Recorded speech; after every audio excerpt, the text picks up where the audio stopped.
আমার হুকুম তোরে ধ্বংস করবে রে মালাকুল মউত আজরাইল। সেদিন আল্লাহর হুকুমে আজরাইল ধ্বংস। কথা কি বুঝতেছেন? আপনারা আমার দিকে মনোযোগ দেন, আমার দিকে মনোযোগ দেন। কোরআনের কথার চেয়ে কেউ বড় না, মনোযোগ দেন। আল্লাহ বলেন কুল্লু মান আলাইহা ফান, সব ধ্বংস হবে। মালাকুল মউত তুই থাকতে পারবি না। সেদিন চিৎকার দিবে আর বলবে আমারে কি ছেড়ে দেওয়া যায় না। রাসূল বলেন যদি সেদিন মানুষ বেঁচে থাকতো, প্রাণীকুল বেঁচে থাকতো, যেই চিৎকার আজরাইল দিছে রে, শুধু তার চিৎকারে সমস্ত প্রাণীকুল মারা যাইত। শুধু যদি মানুষ বেঁচে থাকতো সেদিন, তাহলে আজরাইলের চিৎকারই মারা যেত। তাহলে আল্লাহ বলেন কুল্লু মান আলাইহা ফান, সব ধ্বংস। বলুন এখন আছে কে? এখন ওয়ায়াবকা ওয়াজহু রাব্বিকা যুল জালালি ওয়াল ইকরাম। আল্লাহ সব ধ্বংস করে দিল, কারণ তিনি চিরঞ্জীব। ওনার জন্ম নাই, ওনার মৃত্যু নাই, উনি জন্ম নেয় না, জন্ম দেয় না। সুবহানাল্লাহ। বলুন আল্লাহর জন্ম আছে? আল্লাহ জন্ম নেয়, জন্ম দেয়। লাম ইয়ালিদ ওয়া লাম ইউলাদ, আমি আল্লাহ কারো কাছ থেকে জন্ম নেই নাই, জন্ম দেই নাই। ওয়া লাম ইয়াকুল লাহু কুফুয়ান আহাদ, আমার সমকক্ষ, আমার সমতুল্য কেউ নাই, কেউ নাই, কেউ নাই। জোরে কোন সুবহান। আল্লাহ রাব্বুল আলামিন সেদিন সব ধ্বংস করে দিল। ইযা যুলজিলাতিল আরদু জিলজালাহা ওয়া আখরাজাতিল আরদু আসকালাহা ওয়া ক্বালাল ইনসানু মা লাহা। জমিনের মধ্যে ভূমিকম্প শুরু হয়ে গেল, আসমান ভেঙে গেল, সূর্য চন্দ্র গ্রহ নক্ষত্র পাহাড় পর্বত সাগর নদী নালা খাল বিল কীট পতঙ্গ যা দেখি না সব ধ্বংস হয়ে গেছে রে। ফেরেশতা কুল শেষ, আরশ বহনকারী ফেরেশতা শেষ। চারজন বিখ্যাত জিবরাইল, মিকাইল, ইসরাফিল, আজরাইল, চারজন ফেরেশতা, তারাও শেষ। এখন শুধু রইল আল্লাহ। সব শেষ, কোনো শব্দ নাই, সারা শব্দ নাই। এখন আল্লাহ একা একা কি কয় শুনেন? আল্লাহ একা একা কি বলে? আল্লাহ হয় লিমানিল মুলকুল ইয়াউম। পৃথিবীর রাজা বাদশারা কই? পৃথিবীর রাজা বাদশারা কই রে? আজকে তোদের রাজত্ব দেখতে চাই, তোদের বেড়াগিরি দেখতে চাই। আজকের রাজত্ব কার? কেউ কোনো কথা বলে না, কারণ থাকলে না বলতে। কেউ কথা কয় না রে, সব তো ধ্বংসই হয়ে গেছে, সব শেষ। আল্লাহ কয় বল আজকে রাজত্ব কার? কেউ কথা কয় না। আল্লাহ ডাক দিব ফেরাউন না রে, এ ফেরাউন, ক্ষমতা দিছিলাম, ক্ষমতা আমি দিছিলাম। আমার দেওয়া ক্ষমতা পাইয়া আমার নাফরমানি করলি, নিজের রব দাবি করলি। এখানে শুধু শেষ নয়, ক্ষমতা পাইয়া 90,000 নবজাতক শিশুরে ফেরাউন জবাই করছে, নীল নদের পানিটা লাল করছে। মূসা নবী যেন পৃথিবীতে না আসতে পারে। রাখে আল্লাহ মারে কে? আল্লাহ কয় মূসা আসবে, ফেরাউন কয় আসতে পারবে না। 90,000 শিশু মারল, ফেরাউন মূসা নবীর আটকাইতে পারল না। সুবহানাল্লাহ। আল্লাহ কয় তুই যেই নবীর বিরোধিতা কইরা 90,000 মারলি, সেই নবীরে তোর গড় খাওয়াইয়া তোর ফরাইয়া বড় করব। সুবহানাল্লাহ। ফেরাউনের গরম মূসা নবী লালন পালন করছে, আসিয়া নিজের সন্তানের মতো লালন পালন করিয়া রাজার গড়ে মূসা নবীরে আল্লাহ লালন পালন করছে। সেই ফেরাউন ক্ষমতা পাইয়া মূসা নবীর বিরুদ্ধে কথা বলছে, মূসা নবীরে মারার জন্য গেছে। আল্লাহ কয় ফেরাউন কই রে? কত ক্ষমতা তোরে দিছিলাম, 400 বছর সে খালি রাজত্বই চালাইছে। কত বছর? 400 বছর রাজত্ব চালাইল। 40 বছর পর্যন্ত একটা হেসিও দেয় নাই, রোগ টুক তো দূরের কথা। আল্লাহ এত সুস্থ রাখছে, আল্লাহ ক্ষমতা দেয়, দেওয়ার পরে মালিক মাঝে মধ্যে ক্ষমতা দিয়ে পরীক্ষা করে।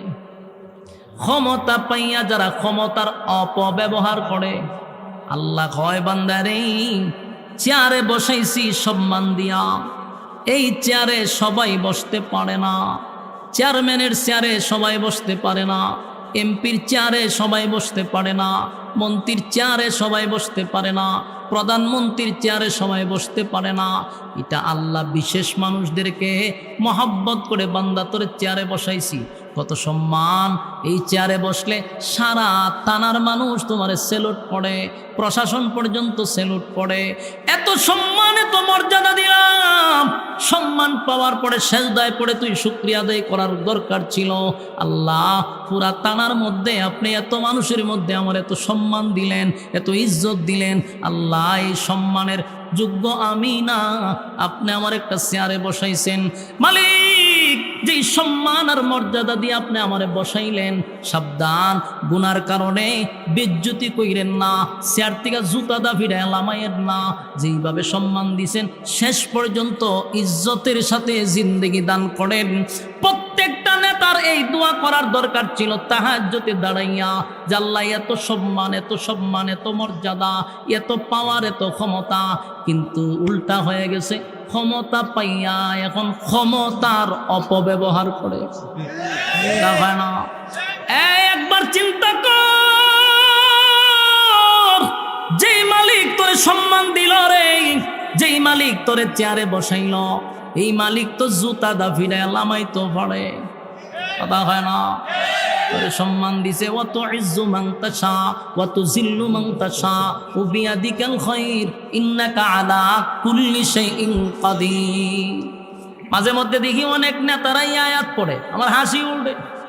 মাঝে মধ্যে দেখি আয়াত তো ভারী না, এরপর পড়ে, কিন্তু এই আয়াতের অর্থ তো হের জানা দরকার যে আল্লাহ কি বলছে, যে ইজ্জতের মালিক আমি, আবার বেজ্জতিও আমি করি। কথা হয় না?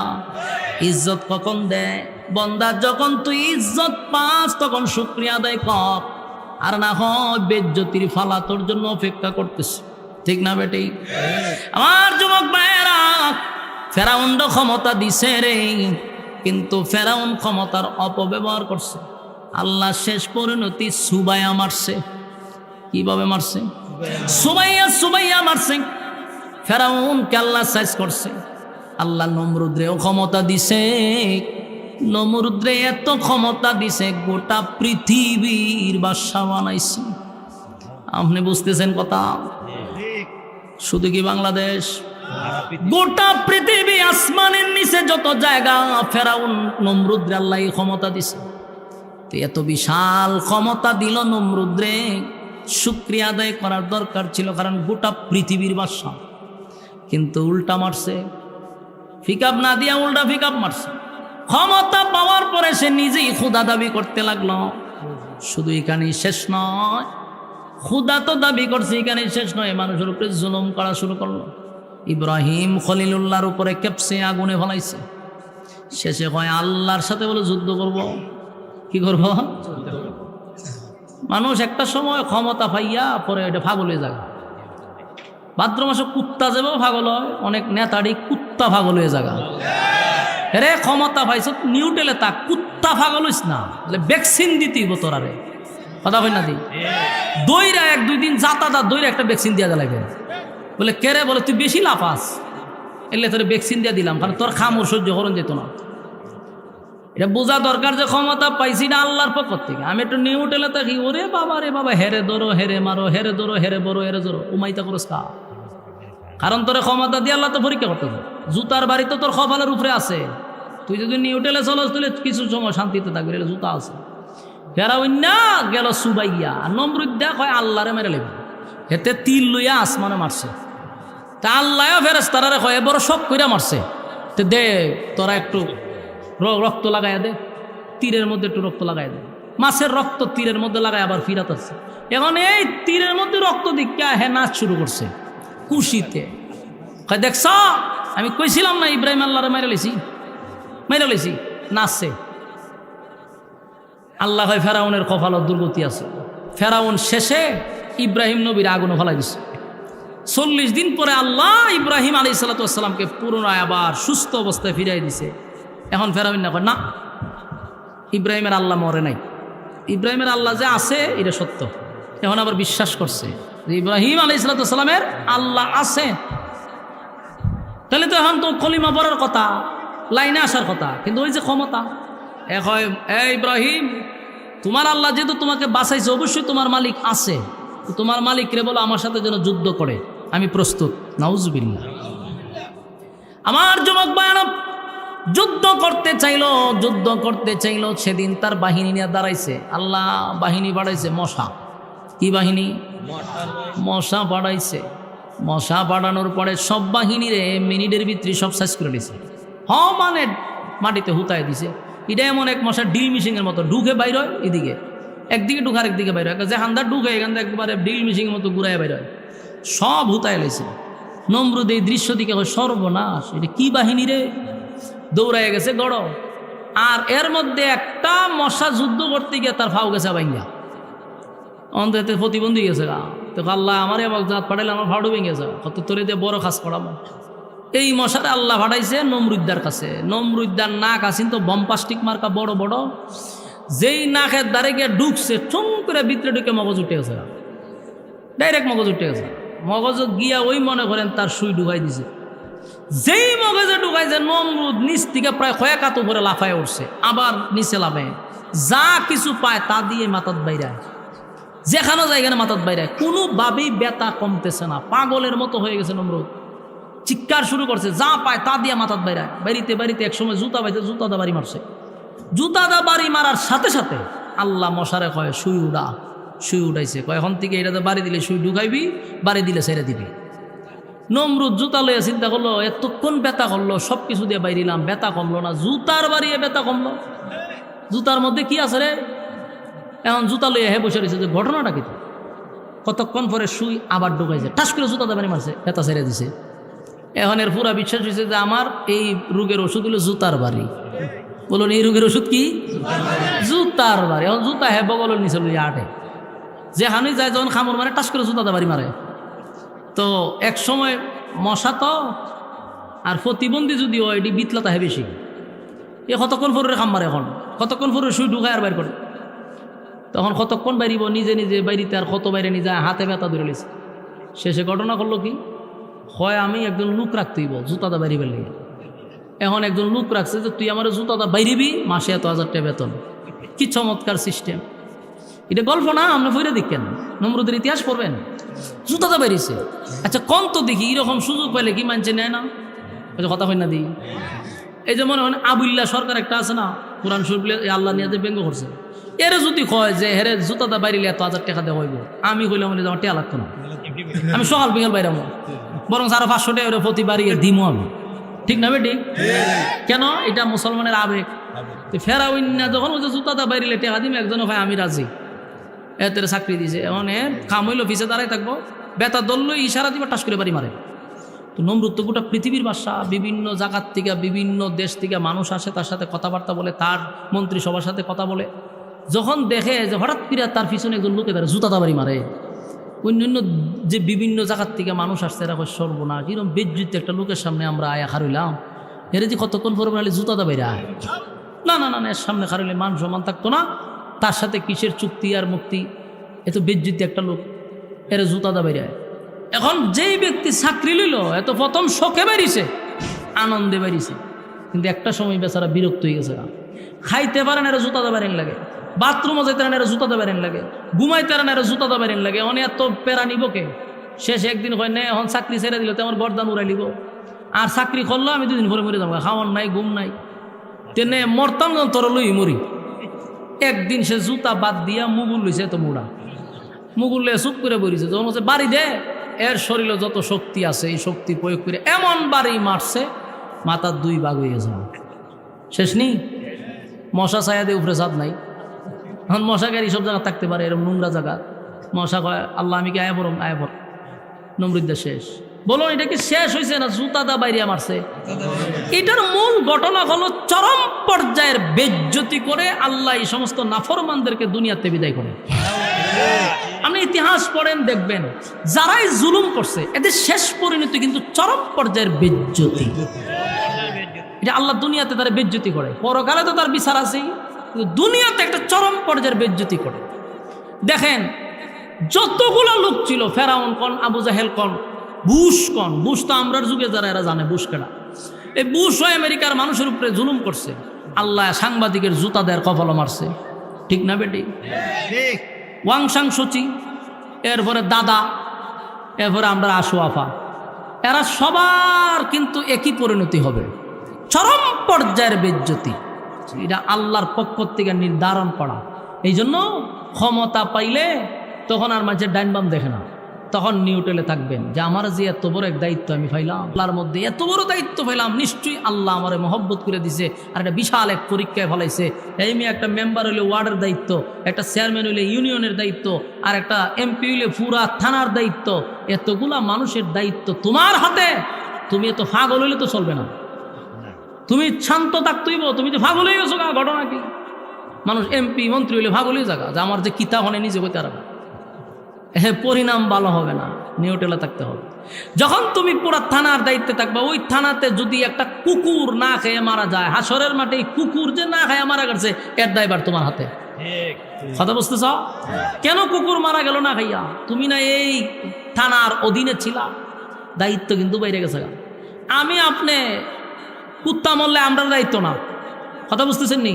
কিন্তু তুমি যখন এমপি হয়ে গেছো, চেয়ারম্যান হয়ে গেছো, তোমার দায়িত্ব এই এরিয়ার ভিতরে, এটা তোমার দায়িত্ব। কেউ অসহায় থাকলে, কেউ না খাইয়া মরলে আল্লাহর কাঠগড়াতে তোমার জবাব দিতে হবে। তার মানে এমপি ভয় ভিতরে বেশি ঢুকার কথা, যে আমার দায়িত্ব বাড়ছে, আমার এখন প্রচুর দায়িত্ব বাড়ছে, এখন আরো টেনশনে থাকার কথা। কিন্তু দেখা যায় ডাইন বাম দেখে না। কুবা শামসু খালি হয় কুবা, হেরে ধর, হেরে মার, কুবাইতে থাক। এই জুলুম আল্লাহ বরদাস্ত করে না।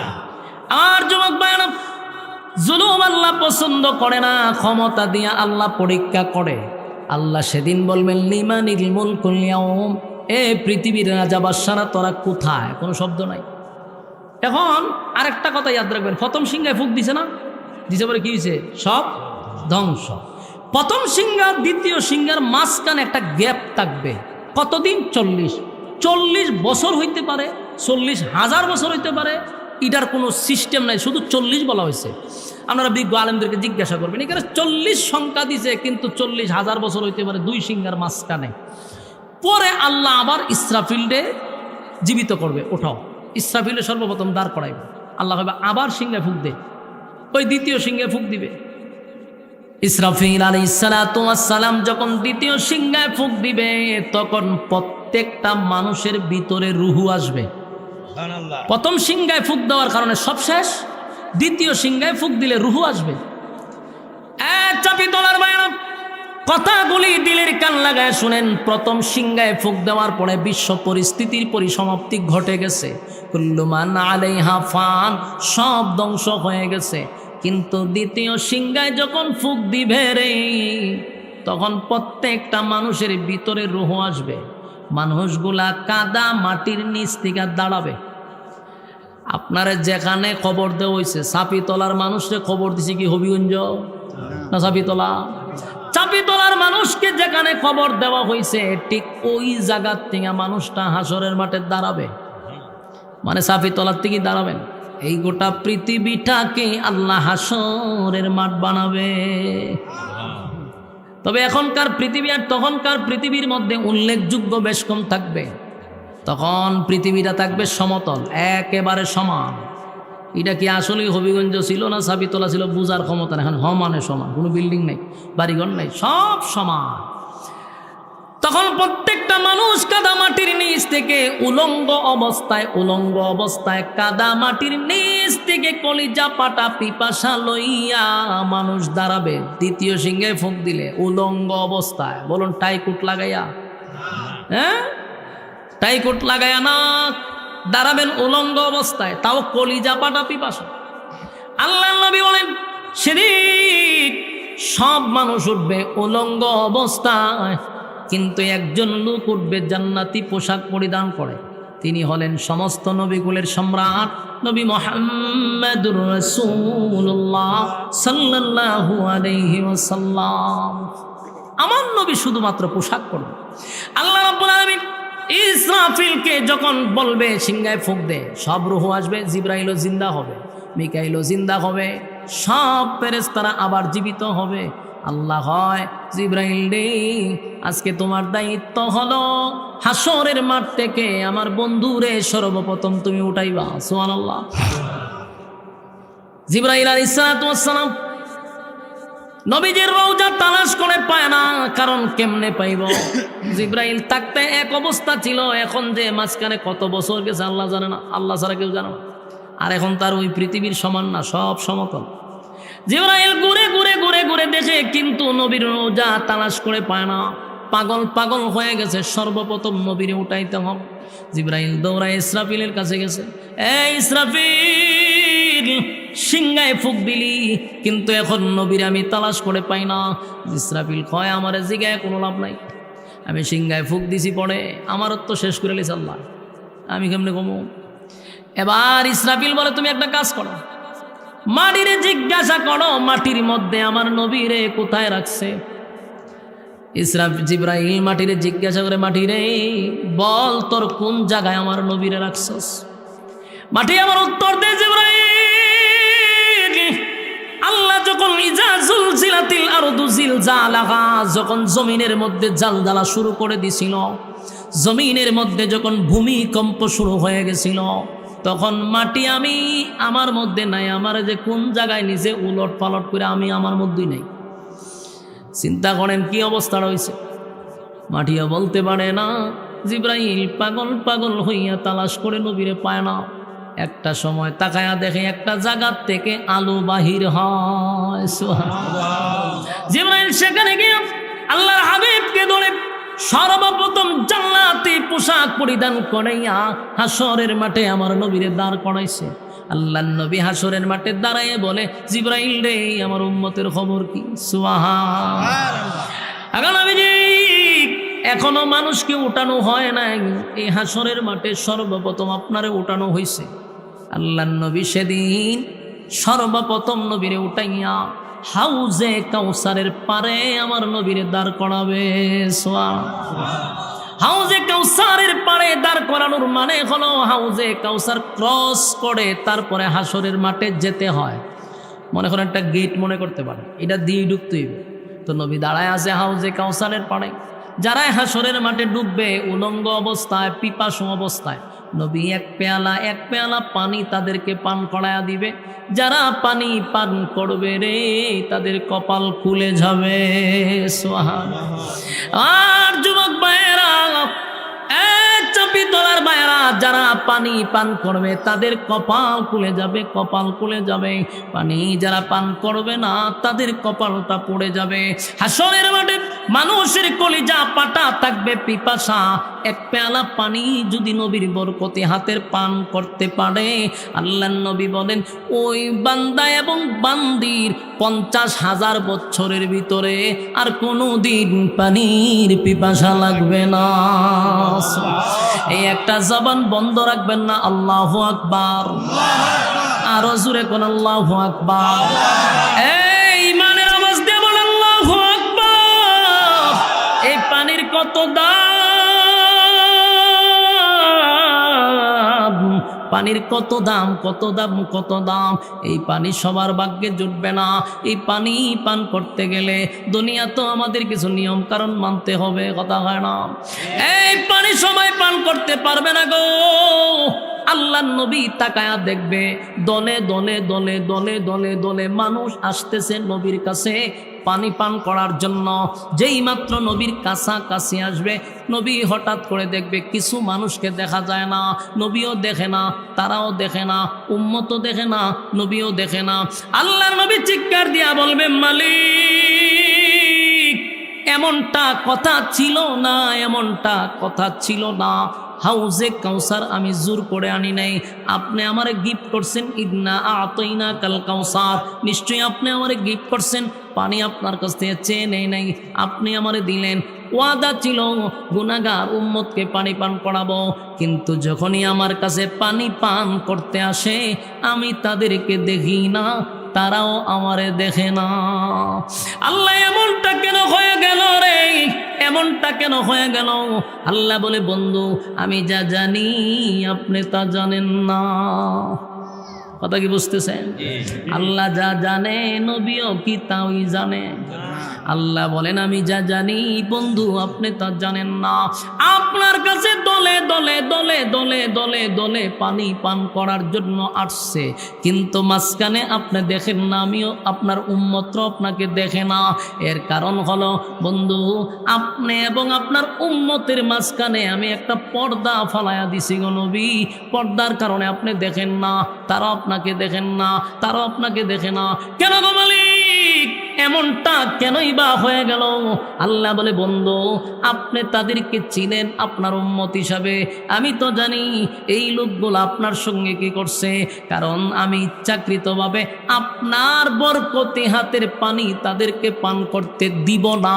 কারণ দুনিয়াতে থাকতে তারা আপনি নবীর এতাআত করে নাই, আপনি নবীর রক্তমাখা ইসলাম পালন করে নাই, আপনার দান দান ভাঙ্গা ইসলাম পালন করে নাই। তারা মন গড়া ইসলাম পালন করছে, মন গড়া জিন্দেগি চালাইছে।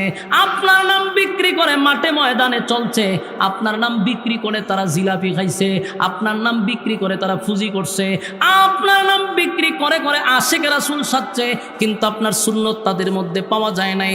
আপনার নাম দিয়া নিজেরা আশিকে রাসূল দাবি করত, সুন্নি দাবি করত। আপনি নবীর বিরুদ্ধে কথা বললে তারা প্রতিবাদ করত না, আল্লাহর বিরুদ্ধে কোনো বাউল ফাউল করলে তারা প্রতিবাদ করত না, কোরআনের বিরুদ্ধে কথা বললে নামদারি সুন্নি বক্তাগুলা প্রতিবাদ করে না। ঠিক গিয়া বাড়িত কইবেন। এই সমস্ত ভণ্ডগুলি যেমন দুনিয়াতে প্রতারণা করছে, মানুষের ইমোশনাল নিয়ে খেলাধুলা করছে, নিজেরে কয় আমি সুন্নি, নবীর নাম বিক্রি করে খায়। কসম খোদার যতবার নবীর নিয়ে বিরোধিতা হয়েছে, নবীর বিরুদ্ধে কথা বলা হয়েছে, একটা বারও তারা প্রতিবাদ করলো না। আল্লাহরে গালি দিলেও প্রতিবাদ করে না, উল্টা বাউলের ফক্ক নিয়ে লাইভে এসে কথা কয়। এদেরকে চিহ্নিত করবেন, চিহ্নিত করবেন। তাদেরকে আপনারা দাওয়াত দেন না, বক্তাগিরি করান, বড় বড় রুশ খাওয়ান, এরা কিন্তু মূলত বাউলের খালাতো ভাই। এই জাতি তাদেরকে সময় মতো চিনতে পারছে, এদেরকে লাল কার্ড দেখানোর এখন সময়ের দাবি। এরা হলো বাউলের ছোট ভাই, এরা বাউলদের বিরুদ্ধে কথা বলে না, বাউলের পক্ষে কথা বলে। যুবক ভাইয়েরা, চাপি তলার ভাইয়েরা, আল্লাহ তার বন্ধুরে বলে, বন্ধু এরা দুনিয়াতে আপনার নাম বিক্রি কইরা খাইছে গো, এরা আপনার নামের সাইনবোর্ড লাগায়া চলছে, কিন্তু বন্ধু প্রকৃতপক্ষে আপনার এতাআত করে নাই, আপনার অনুসরণ করে নাই, অনুকরণ করে নাই, এমনকি আপনার সুন্নাহ অনুযায়ী জীবন যাপন করে নাই। এরা জীবন চালাইছে বাপ দাদার ইতিহাস নিয়া। এরা এদের কতগুলা বন্ড ফির আছে, এদের তরিকা অনুযায়ী জীবন যাপন করছে। আপনি নবীর সুন্নাহ মানে নাই, আল্লাহর কোরআন মানে নাই, আমি আল্লাহ তাদেরকে আপনার বরকতি হাতের পানি পান করতে দিব না। চাবি তোলার ভাইয়েরা, মনে কষ্ট পাইতে পারেন, আমি যেটা হক সেটাই বলছি, শুধু আপনার এখানে বলি নাই, সারা বাংলাদেশে আমি এই বিষয়গুলা তুলে ধরার চেষ্টা করি। কারণ মানুষ ঘুমন্ত মানুষকে জাগ্রত করাই হলো আমাদের কাজ। আমার কথা বলো, আপনারা উলামায়ে কেরামদেরকে সম্মান করেন, মহব্বত করেন কিসের জন্য? পরকালের শান্তির জন্য। যে এদেরকে যদি মহব্বত করি, কোনো না কোনো কারণে আল্লাহ আমাদেরকে মহব্বত করবে। কিন্তু যারা নবীর নাম বিক্রি করে খায়, ইসলামটারে বিক্রি করে খায়, এদের সাথে আমাদের কোনো সম্পর্ক নাই। ঠিক কিনা বলেন? আল্লাহ বলেন, তাই আমি তাদের সামনে পর্দা ফালাইয়া দিছি। তখন নবীর মনে অনেক কষ্ট লাগবে। আল্লাহর নবী বলবেন, সুহকান লিমান কাইয়ারা বাদি, দূর হয়ে যা, দূর হয়ে যা, এমন উম্মতের আমার দরকার নেই। আমার যুবক ভাইয়েরা, বালিশের সঙ্গে মাথা লাগাইয়া একটু চিন্তা করেন, হাসরের মাঠে যদি আমার নবী বলে তোদের সঙ্গে আমার কোনো সম্পর্ক নাই, এবার বলুন তো দেখি, কে রে আপনার মামলা লড়বে? কে আপনারা জামিন দিবে? হাসরের মাঠে কেউ কারো হবে না, নবী ছাড়া উপায় নাই। ঠিক না? নবী ছাড়া উপায় নাই। একমাত্র সুপারিশের কোনো মালিকানা যদি কেউ পায় আমার নবী পাবে, নবী ছাড়া কেউ সুপারিশ করার সাহসও পাবে না। সেদিন নবী যদি বলে দূর হয়ে যা, দূর হয়ে যা, এমন উম্মতের দরকার নাই, আফসোস, তাহলে উপায় থাকবে না। আল্লাহ কোরআনে বলে